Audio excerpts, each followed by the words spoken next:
Landmark glyphosate safety study retracted for Monsanto ghostwriting, other ethics problems. Written by Stacy Malkin. A scientific study that regulators around the world relied on for decades to justify continued approval of glyphosate was quietly retracted last Friday over serious ethical issues, including secret authorship by Monsanto employees, raising questions about the pesticide approval process in the U.S. and globally.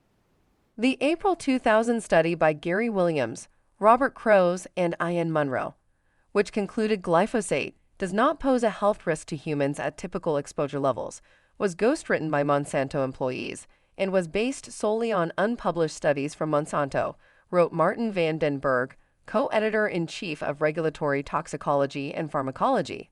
It also ignored multiple other long-term chronic toxicity and carcinogenicity studies that were available at the time. Some of the study authors may also have received undisclosed financial compensation from Monsanto, he noted. Because of these problems, the editors lost confidence in the results and conclusions of the article, van den Berg wrote. The retraction came years after internal corporate documents first revealed in 2017 that Monsanto employees were heavily involved in drafting the paper. What took them so long to retract it?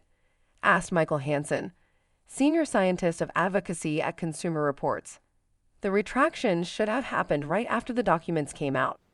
In one email from 2001, Monsanto scientist Catherine Kerr asked if the team of people at Monsanto who worked on the Williams paper could receive Roundup polo shirts as a token of appreciation for a job well done. Flawed paper was foundational for regulatory approval. While Monsanto scientists congratulated each other, glyphosate use was surging around the world. It is the most used herbicide in history, and the Williams paper played a key role in its continued acceptance as safe to use.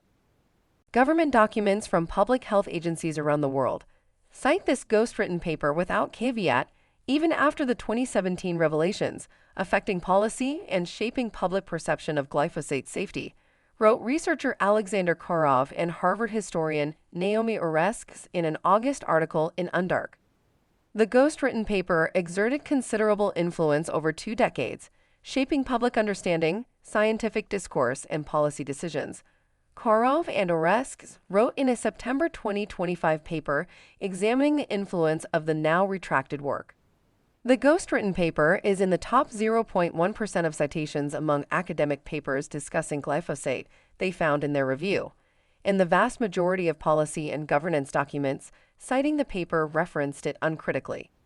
These findings underscore the need for stricter journal policies to screen and retract ghostwritten papers in order to safeguard science integrity as well as public health and safety, Korov and Oreskes wrote. So why did regulatory toxicology and pharmacology wait until November 2025 to retract the paper? Editor-in-chief van den Berg, who has been the journal's top editor since 2019 and is based in the Netherlands, told U.S. Right to Know via email. It simply never ended up on my desk being at first primarily a U.S. situation with litigation. The paper of Oreskes triggered it this summer, and these authors made an official request and complaint. He added, if you have more papers regarding Roundup published in our TP with possible problems, let me know. Long-standing problems at journal undermine regulatory system.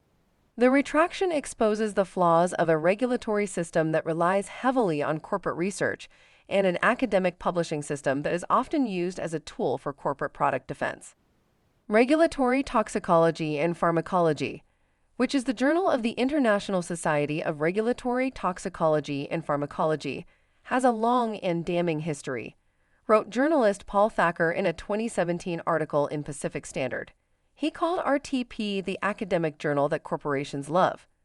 David Michaels, a former head of the Occupational Safety and Health Administration and a public health scientist who studies corporate manipulation of science, described it in the article as a vanity journal that publishes mercenary science created by polluters and producers of toxic chemicals to manufacture uncertainty about the science underlying public health and environmental protections.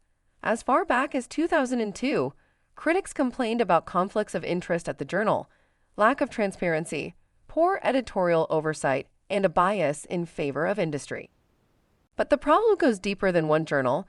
As Thacker noted, corporations regularly buy academics to do their bidding, recasting industry talking points to create the beginnings of an alternative scientific canon. In the case of glyphosate, researchers and journalists have documented at length the many ways Monsanto manipulated the scientific record, influenced regulatory agencies, interfered in the peer review process, and used deceptive tactics to shape how regulators and the public view glyphosate.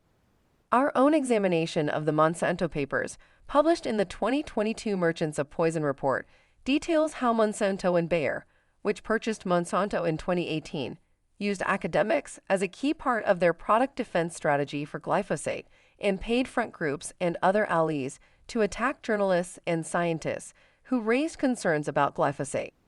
Bayer seeks reprieve.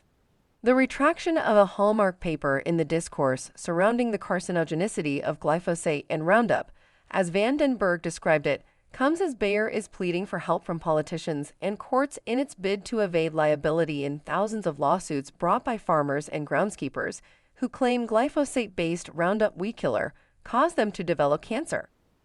On December 2nd, President Donald Trump's administration stepped in to help Bayer, urging the U.S. Supreme Court to review the company's immunity plea. The Department of Justice filed a brief arguing that people shouldn't be able to sue Bayer in state courts for failure to warn them about the cancer risk of glyphosate-based Roundup herbicides. The news pushed Bayer's shares to the highest level in more than 2 years. The administration's position has angered many supporters of Trump's Make America Healthy Again (MAHA) constituency. A deep betrayal today, wrote Kelly Ryerson, who writes under the name Glyphosate Girl, posted on Instagram. Why does every single administration continue to commit to poisoning us? Don't these people have families themselves?